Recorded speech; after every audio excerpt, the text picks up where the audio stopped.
Hi, my name is Elena Carter, and I'm 27 years old. This isn't fiction. This is my real story, the one my family spent decades trying to bury. At 9 years old, I saw something I wasn't supposed to.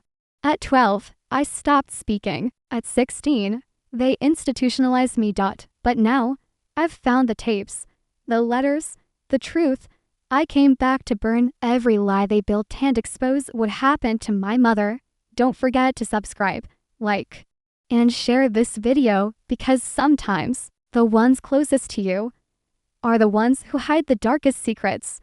They called it Mercer Hill Estate for floors of stone and shame perched on the edge of a coastal cliff in Maine, where the fog rolled in so thick you could mistake ghosts for people and lies for history. I grew up in that house, but not as a daughter, more like an afterthought, raised by staff who whispered when I walked into rooms, who locked doors behind them, who never spoke about my mother except in past tense, though no obituary was ever printed. They said she went away when I was 9, just days after I stumbled into her office and saw her crying over burnt photographs in a letter marked FBI confidential. I never forgot that image, and from that day forward, things changed. My father, Colton Carter, the respected real estate mogul and political donor, suddenly enrolled me in a boarding school 3 states away, where I was told not to ask questions, not to write home, and certainly not to bring up family matters.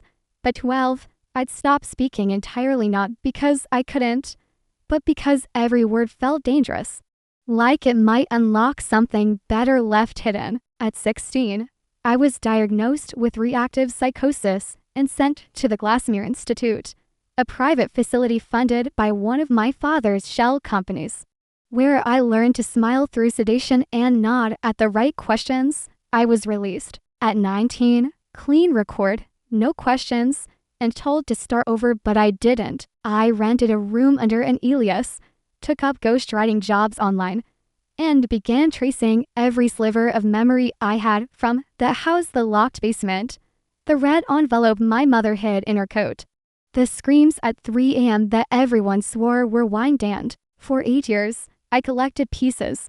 Last month, the final one arrived, a flash drive mailed anonymously, containing audio files, photos, and to scan journal entries, one in my mother's handwriting, the other in mine, dated the day before she vanished, saying, "If anything happens to me, it's him, and the basement holds proof." And with shaking hands and a fire that felt like resurrection, I packed my bags and returned to Mercer Hill. The house hadn't changed, but I had. This time I didn't come as the quiet daughter, I came as the storm they thought they buried. And within 24 hours, I found it, beneath the floorboards in my mother's study, wrapped in cloth. A box of cassette tapes and photos showing my father with men whose names appear in classified lawsuits. Politicians, CEOs, doctors all meeting in my basement, and on one of the tapes, my mother whispers, "They made me record everything. If you're hearing this, Elena, don't let them erase me."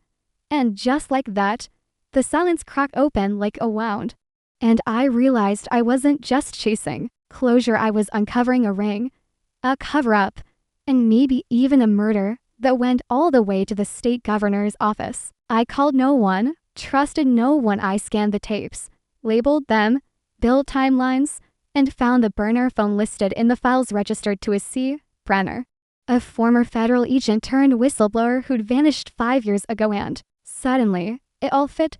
The silence, the threats, the night the power went out and my mother screamed my name through the vents. She wasn't mentally ill like they told me. She was hunted, silenced, erased, and now I'm back in the same room where she vanished, with evidence in my hand, a story no one will believe, and a choice: disappear again, or finally speak, and this time, the world will hear me. I didn't sleep that night, not because I was scared, but because for the first time in years, I wasn't alone. My mother's voice, broken but clear, played over and over in my headphones. "They made me record everything, Elena. Don't let them erase me."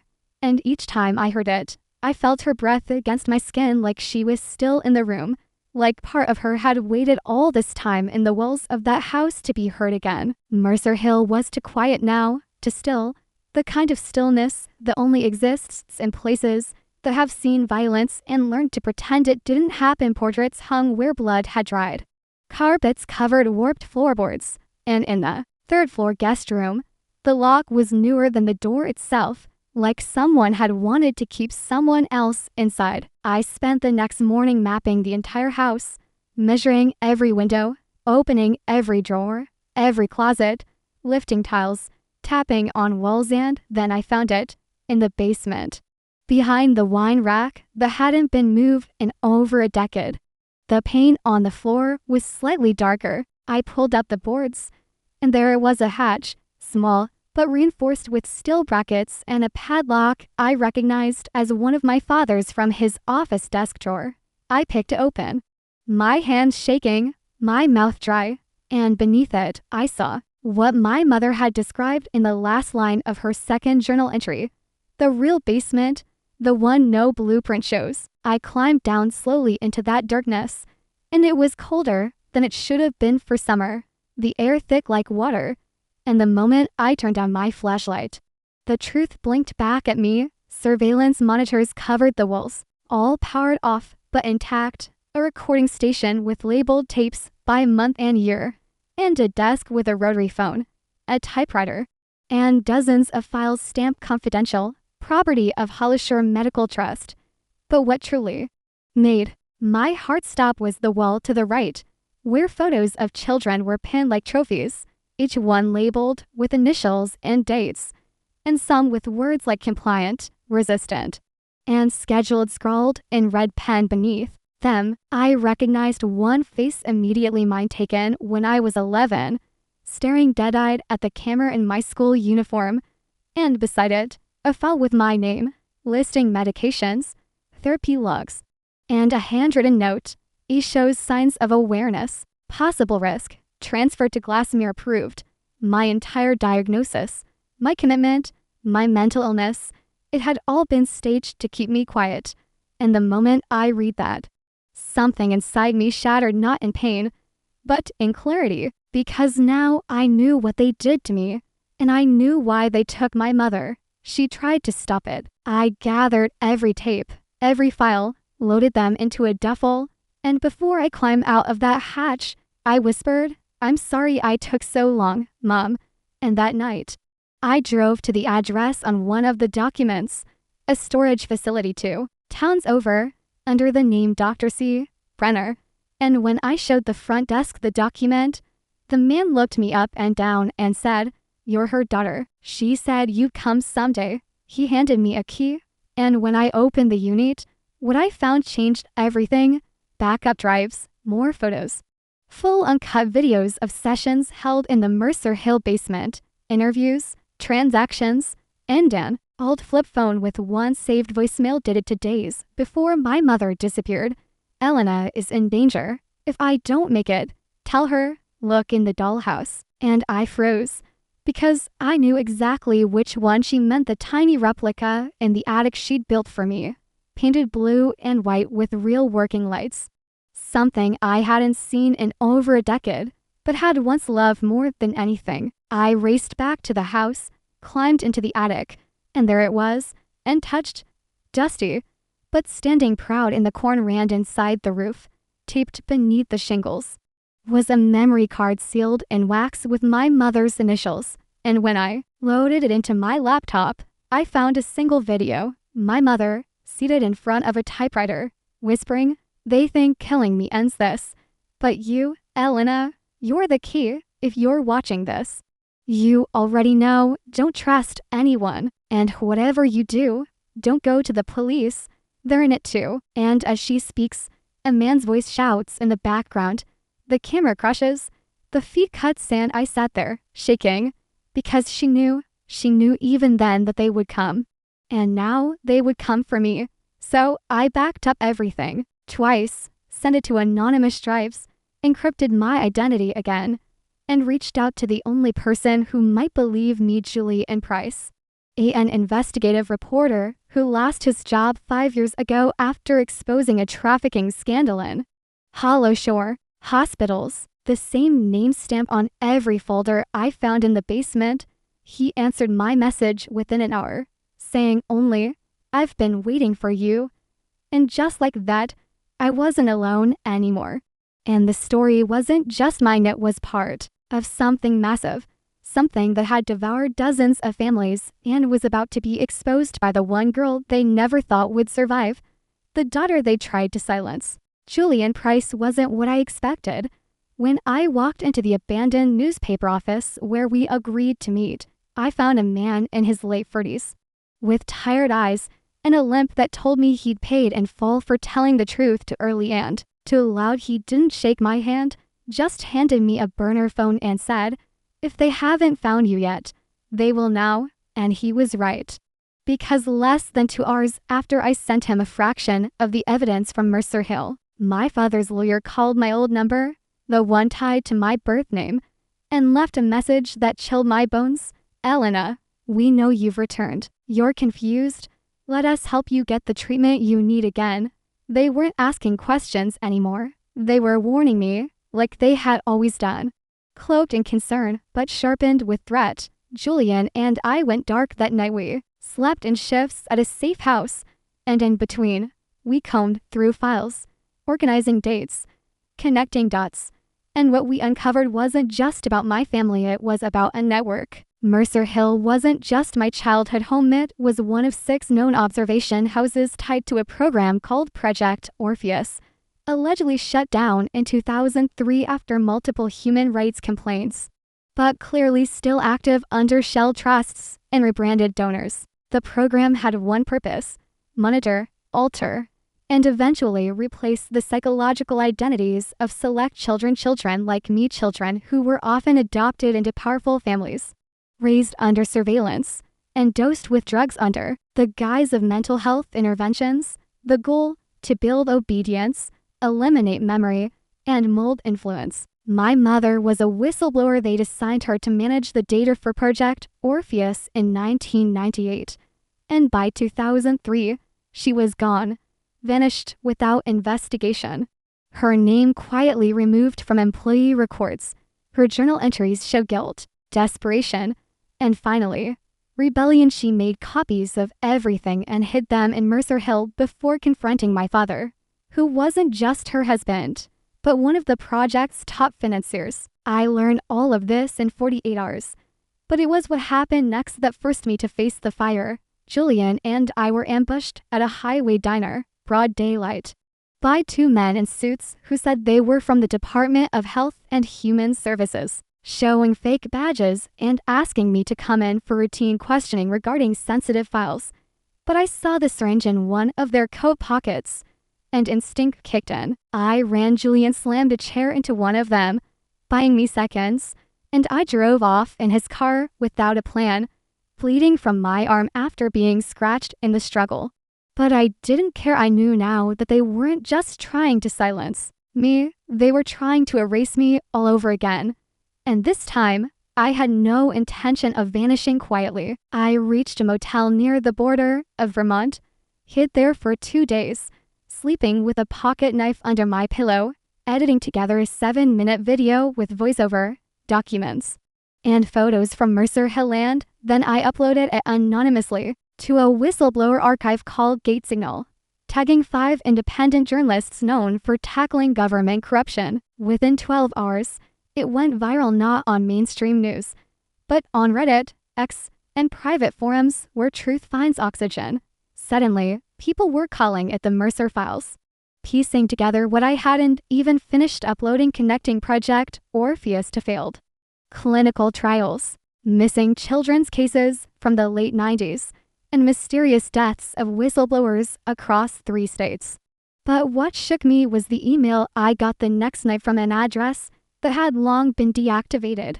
My mother's. It had no subject line, only a single sentence: "There's a second vault behind the fireplace. What you found was only the first phase." And my heart stopped, because she always knew they might find the first set, so she left breadcrumbs to more. I didn't respond. Couldn't trace the IP. It was routed through 6 countries, but it lit a fire in me. I didn't No, I still had. The next morning, I went back to Mercer Hill, not through the front like before, but through the tunnel beneath the gardener's shutter tunnel that had once been our secret hideout as sea. Hildren, I emerged in the wine cellar, pried loose the old fireplace bricks, and behind them found a second safe inside were microdrives labeled Phase 2, behavioral experiments, along with 10 names, each tied to elite families, senators, even a meteor executive. The scandal was bigger than my family. It was a legacy of silence, stitched together by power, buried in children's blood, and now it had to face mine. And as I walked out of the estate for what I knew might be the last time, I whispered, "You build your empire on my back. Now I'll bring it down with your own lies." And that night, I began editing part 2 of the Mercer files. But this time, I wouldn't post it anonymously. I was done hiding. They erased me once. But now, the entire world would remember my name. The night I uploaded part 2 of the Mercer files, I didn't use an alias, burner, or VPN. I put my real name on it. Elena Carter, daughter of Colton Carter, survivor of Project Orpheus, and heir to the secrets they thought would never surface. Within minutes, the comments exploded, some calling me a hero, others a liar, but all of them watching, and for the first time, I felt something I hadn't in years: power.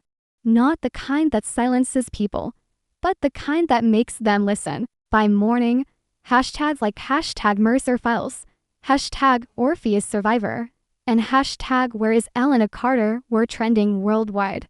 And I received 3 offers from major news outlets for exclusive interviews, but I declined because this wasn't a story for the networks, who once protected men like my father. This was a reckoning. Julian resurfaced later that day, injured but alive, and we agreed to move quickly. Files were duplicated, sent to international servers, and one copy was personally delivered to a civil rights attorney who specialized in exposing government black sites.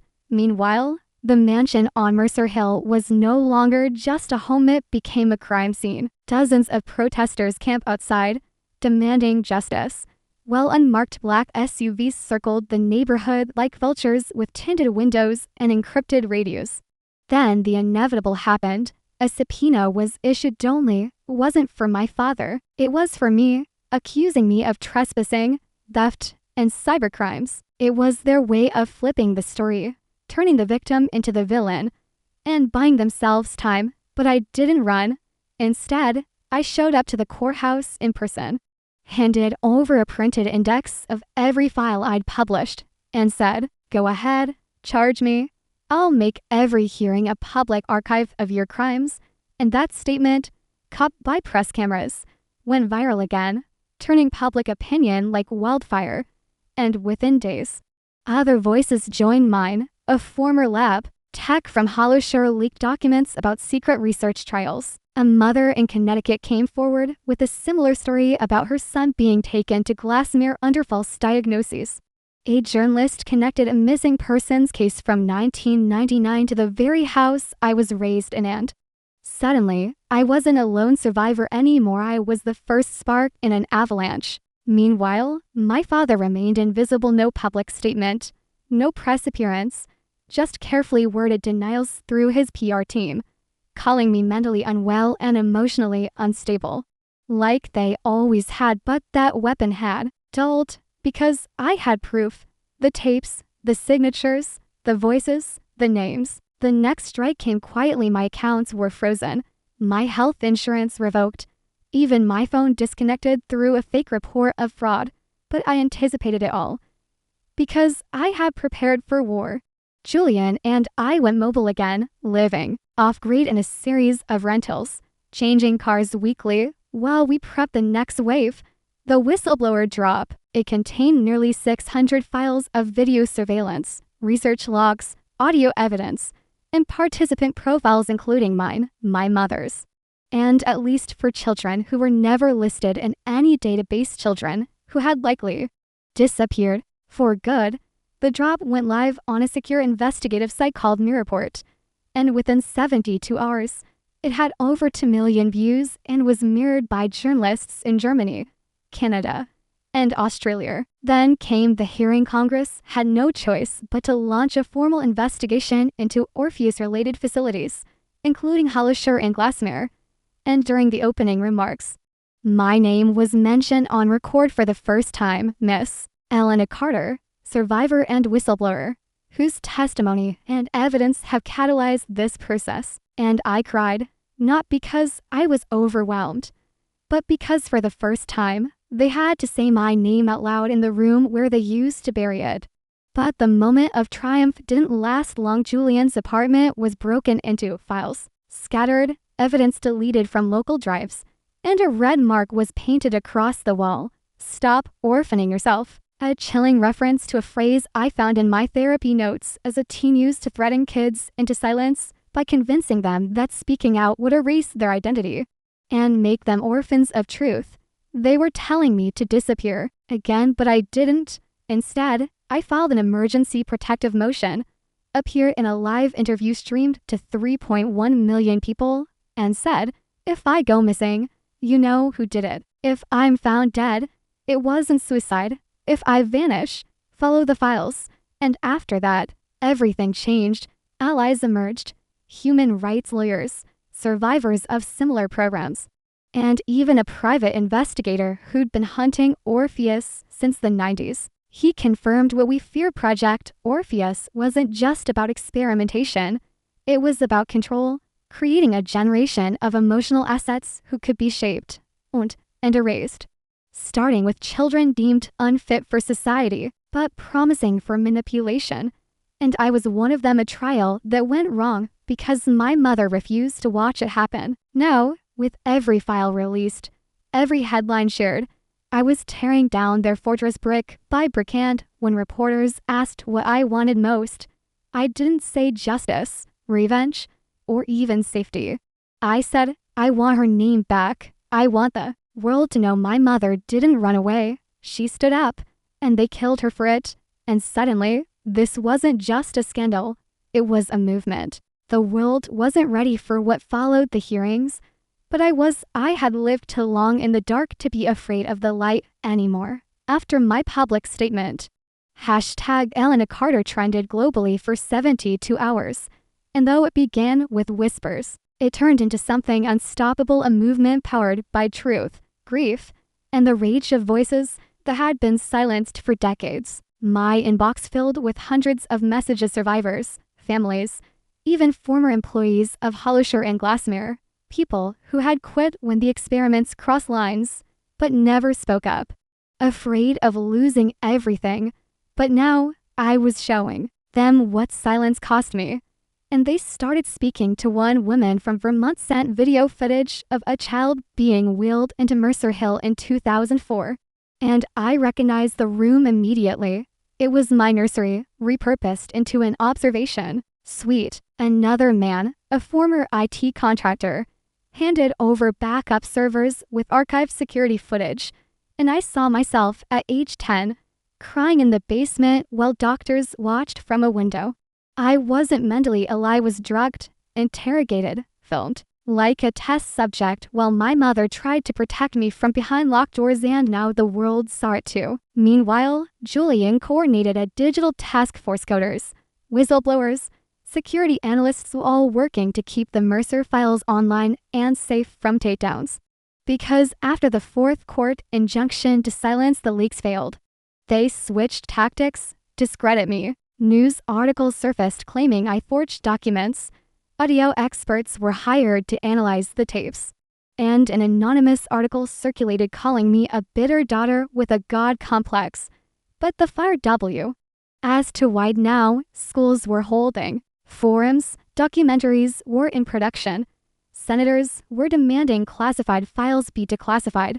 And for the first time, Project Orpheus appeared in government print as an active legacy threat. And yet, in the midst of all this noise, something far more dangerous happened. My father came out of hiding.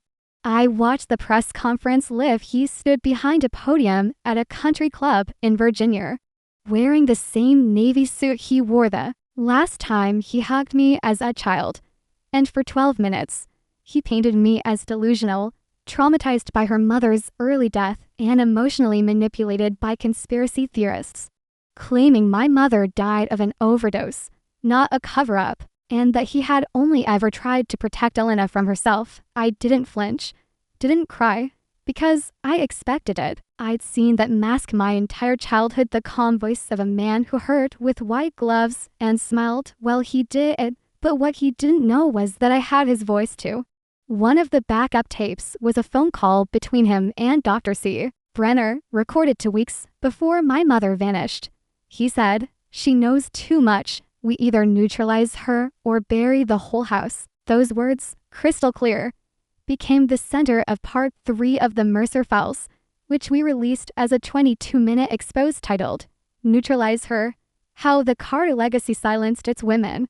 It had 5 million views in 24 hours, and this time, the fallout was instant FBI raids on Carter Foundation buildings, an emergency ethics hearing in DC, and a reopened investigation into my mother's death. But for me, the most jarring moment came in the mail, a handwritten letter with no return address. Just one line, "You weren't the only daughter." And inside was a photo of a girl who looked like me.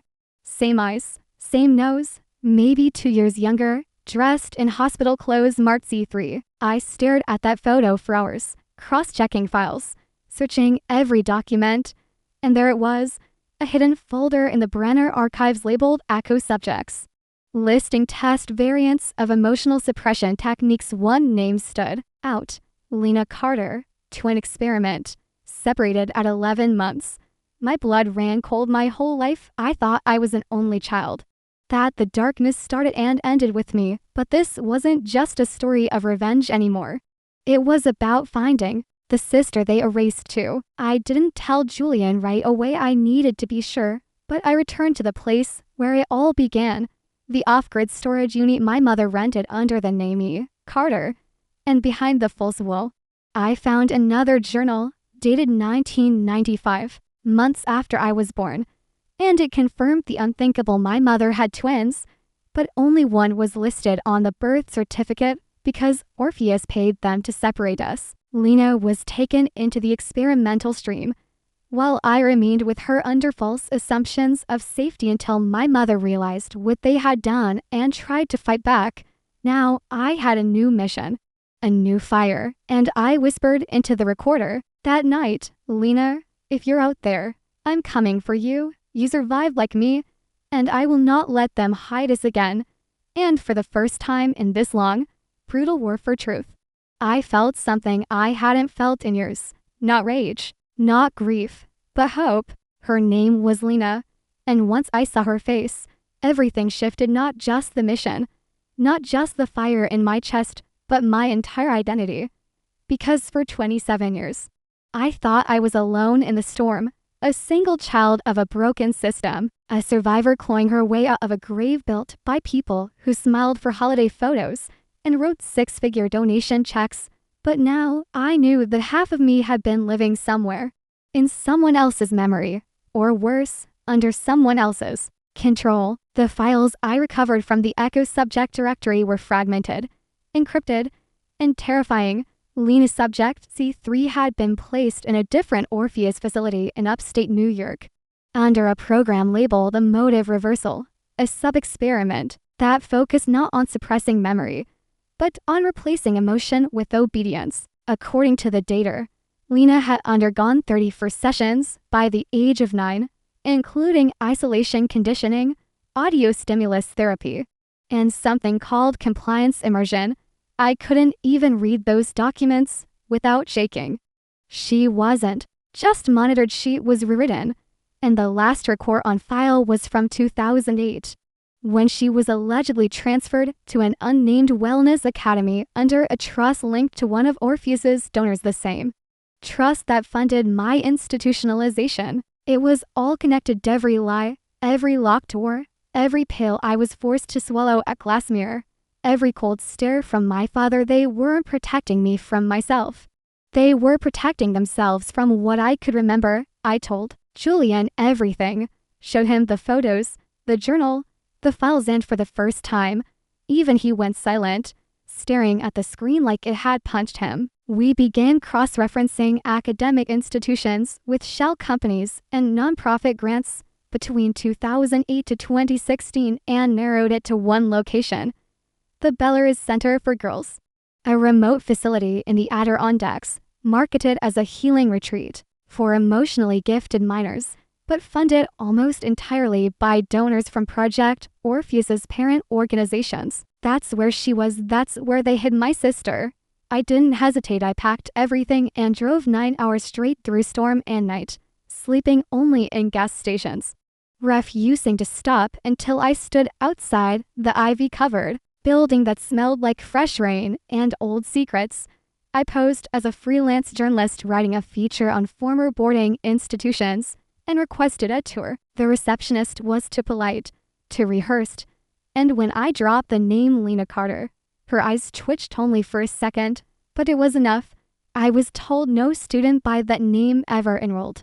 But when I asked to view archived yearbooks, she stalled, made calls, and within 10 minutes, I was asked to leave. That was my confirmation they knew I was getting close. I waited until 3 a.m., used a service entrance, and snuck inside with a body cam and a pocket drive in my boot. I wasn't scared, I was ready. I found the basement archive room locked, but picked it open and began pulling files, boxes labeled only with numbers, birth years, medical symbols, no names, but one folder stopped me cold. Subject C3, Lena C, transfer pending minus 2016. Inside were reports, surveillance stills, and behavior logs describing a girl prone to silence, responds to operant conditioning, yet displays instinctual resistance. They tried to erase her, like they tried with me, but it didn't work completely. And at the very bottom of the file, taped to the final page, was a photo taken just 3 months prior with a timestamp and location, Eagleview Psychiatric, Massachusetts. I collapsed to my knees. I had a lead, a real one. She was alive. But just as I stood to leave, the lights flickered, and I heard a door slam above me. I ran, heart pounding, making it out through a side entrance as alarms triggered behind me. I barely got to the car before headlights hit me from behind her. Black SUV, identical to the ones that stalked us after the Mercer leaks. I floored it, ditching the car for miles later and escaping on foot through forest paths I'd memorized on a topographic map the night before. I made it to a bus station by sunrise and called Julian from a burner. She's alive. I have proof. But they know I'm coming. We agreed to regroup in Boston, gather new IDs, and make a plan. This wasn't about Meteor anymore. It was rescue. And the only person I trusted to help me pull this off was the private investigator who joined our cause after part for Michael Levin, a former military analyst turned rogue intel hunter who had uncovered his own sister's link to Orpheus 10 years ago and had been digging ever since. With his help, we cross-checked Eagleview's security, posed as health inspectors, and 2 weeks later, I walked through those sterile linoleum halls, holding a clipboard and trying not to break down when I saw her room 206, labeled L. Carson. Her hair was shorter, eyes distant, and she didn't react when I entered. But I knew instantly. And when I whispered, "Lena," she blinked, slow, as if the word itself unlocked something old and buried, and then her mouth moved, barely audible, but clear enough to freeze time. "You came." And I cried for the first time since. This all began because no amount of lies, drugs, or control could destroy what they tried so hard to sever. The bond between us. She didn't remember everything, not yet, but she remembered me. And now we were together again, two daughters, no longer hidden, no longer tulls, no longer afraid. We were going to burn every piece of this legacy to the ground, and we were going to do it as sisters. Lena's eyes didn't carry fear, they carried the silence of someone who had been punished for remembering. When I first sat beside her in that clinical white room in Eagleview Psychiatric, she looked at me not like a stranger, but like a distant melody she almost recognized. And even though she didn't say much, I could feel the connection between us pulsing underneath every breath, like static before a storm. The nurses called her Carson, but I knew that wasn't her name. And the more I said it, Lena, Lena, it's me, your sister, the more something shifted in her, until finally, she looked me dead in the eye and said, "Did the dollhouse survive?" And I broke, because only she and I would remember that the miniature blue and white dollhouse our mother built in Mercer Hill's attic, the one with working lights, where we used to hide notes and play pretend before they took her away. She was still in there beneath the conditioning. The drugs, the trauma, they hadn't killed her memory, just locked it behind layers of rewiring. I spent hours with her that week, sneaking in disguised as a volunteer with forged credentials, talking to her, bringing her pictures, old music, and even recordings of our mother's voice I'd found in the hidden microdrives. Little by little, Lena began to come back, not fully, not yet, but enough to remember our mother's lullaby, the way the basement smelled after rain, the taste of the peppermint tea our mother used to brew on winter nights. But we didn't. Half-time Eagleview was watching, and Julian warned me that 2 of their administrators had ties to Orpheus shell companies, which meant Lena's presence here wasn't a coincidence. She wasn't being treated, she was being held. So we planned it, an extraction, carefully timed during the 1-hour weekly fire drill. Julian, Levin, and I created a diversion by jamming the door sensors on the east wing while I guided Lena through the south exit, wrapped in a security code and wheeled out in a laundry bin like something out of a spy movie. It shouldn't have worked, but it did, because systems built on arrogance never expect the people they hurt to fight back. We drove all night to a safe house in rural Maine, where Lena saw the stars for the first time in 10 years, standing in a field, barefoot and half-recovered, whispering.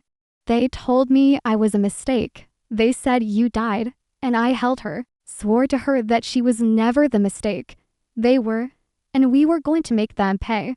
In the days that followed, Lena's memories returned like tides, flooding her with flashes, dreams, and names, especially one, Dr. Arlo Finch, her primary handler at Belarus and the architect of the memory room, a term she kept repeating, shaking whenever it came up. With Julian's help, we tracked Finch to a private estate in northern Connecticut, surrounded by high walls and private security. But what made our skin crawl was discovering that Finch had been a guest lecturer at multiple universities on cognitive autonomy and adolescence, hiding his crimes behind research and applause. Lena insisted we go back, that the only way to destroy Orpheus was to find the memory room, expose what happened there, and recover the core files Finch was rumored to have taken when the original Belarus facility was dismantled. It took 2 weeks to prepare. We trained Lena in self-defense, taught her how to use burner phones, and built aliases she could memorize in case of a raid. She was stronger than she knew. Each day she grew louder, sharper, braver, and every time I saw her fight back against the programming they drilled into her, I felt like we were flipping the script page by page. Finally, we made our move, posing as a film crew doing a documentary on experimental memory therapy. We scheduled a meeting with Finch's assistant under fake credentials, gaining access to his estate. Once inside, we slipped past the front and descended into the basement, where we found it the room Lena described in her nightmares, walls covered in white foam, video monitors embedded in the ceiling, and a reclined chair with arm straps still stained with rust. But the real prize was the locked cabinet in the corner filled with tapes, hard drives, and files labeled Generation Echo, Final Phase. This was at the master log. The files that could expose every child taken, every experiment conducted, and every person who signed off on it. But before we could escape, Finch returned, tall, silver-haired, and every bit as sinister as Lena remembered. His voice was calm, calculated, as he stepped into the room and said, "You look just like her, but you're still broken." And before I could react, Lena did something I'll never forget. She lunged at him, pinned him against the wall, and whispered, "You don't get to call me broken ever again." We tied him up, recorded a full confession on video while Julian downloaded the files, and left him there with a USB tape to his chest labeled, "Confess, or we will." And the next day, the world saw Finch's face in a leaked video, stammering as he admitted his crimes, his involvement with Orpheus, and the names of senators and donors who funded it. Lena and I watched the confession together, hand in hand, as his face went from powerful to pathetic in 4K resolution. And in that moment, I realized that we weren't just survivors anymore, we were witnesses turned warriors. And there would be no turning back now. We had found the memory room, but now it was time to make the world remember everything they tried to bury with us. We didn't run after the leak, we stood still for the first time, Lena and I, hand in hand at a train station cafe, watching the world react to the truth we had bled for. The confession video had spread like wildfire. But it wasn't just Finch's voice echoing across headlines, it was ours. Faces once hidden behind files and numbers now had names, stories, voices, and most importantly proof. The memory room footage made international news within hours, broadcast raw and unfiltered by independent journalists brave enough to risk lawsuits for truth. Showing images of children strapped down, drugged, reprogrammed, including Lena at age 10, eyes hollow, whispering "I'm not real" into a camera as Finch's voice coached her from behind a two-way mirror. It shattered people, the internet, the press, the silence. Mothers across the country held their children tighter. Classrooms paused to watch the coverage. Protesters marched in front of old Orpheus facilities. And a formal investigation was launched into Project Echo's corporate donors.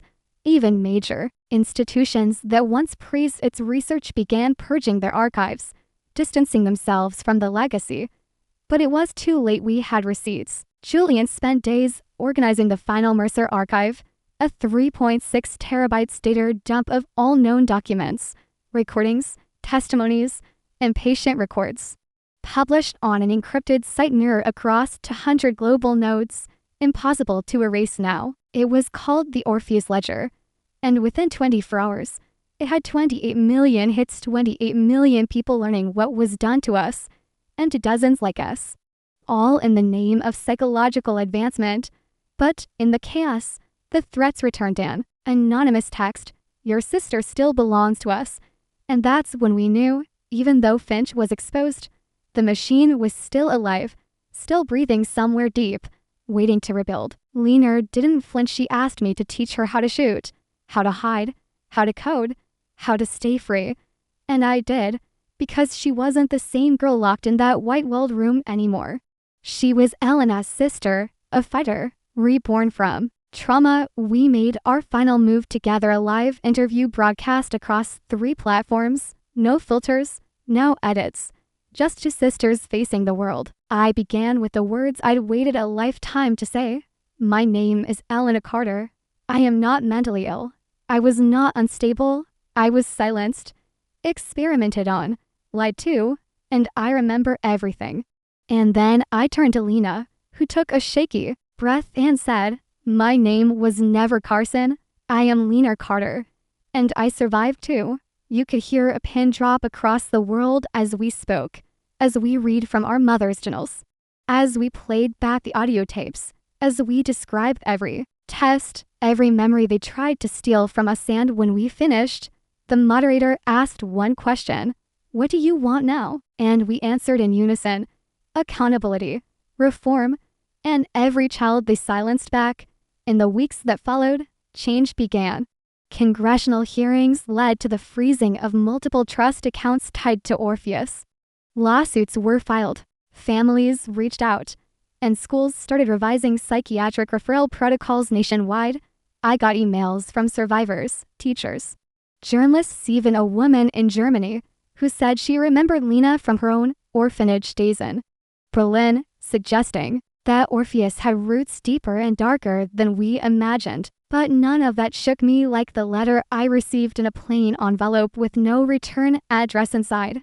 A photo of our mother holding both of us as infants, with a note on the back: "You were never alone. She kept everything, and now, so will you." We cried for hours, Lena and I, not because of pain, But because the love that built us had somehow survived beneath it all, we buried our mother properly finally with her name engraved in stone, not erased in shame. We held each other beside her grave and whispered, "They didn't win." Because we knew the truth. They could forge files, falsify reports, rewrite our pasts, but they could never unmake who we became. In the final video of the Mercer files, I said something I didn't plan, something raw, something real. You tried to erase us, but all you did was make us louder. And then I turned off the camera, walked away, and started my life over, not as the daughter they tried to silence, but as the woman who refused to disappear. I teach now online, mostly educating people about trauma-informed reform, digital protection, and institutional accountability. Lena studies psychology, determined to help kids like us from inside the system they once used to cage her. We're not hiding anymore. We live, we speak, we heal out loud. Because secrecy is their language, but truth is ours. And the next time someone asks me, what happened at Mercer Hill? I won't hesitate to say, everything, and I survived all of it. Thank you for listening my story. Please subscribe and share my video, and also tell which parts you like the most.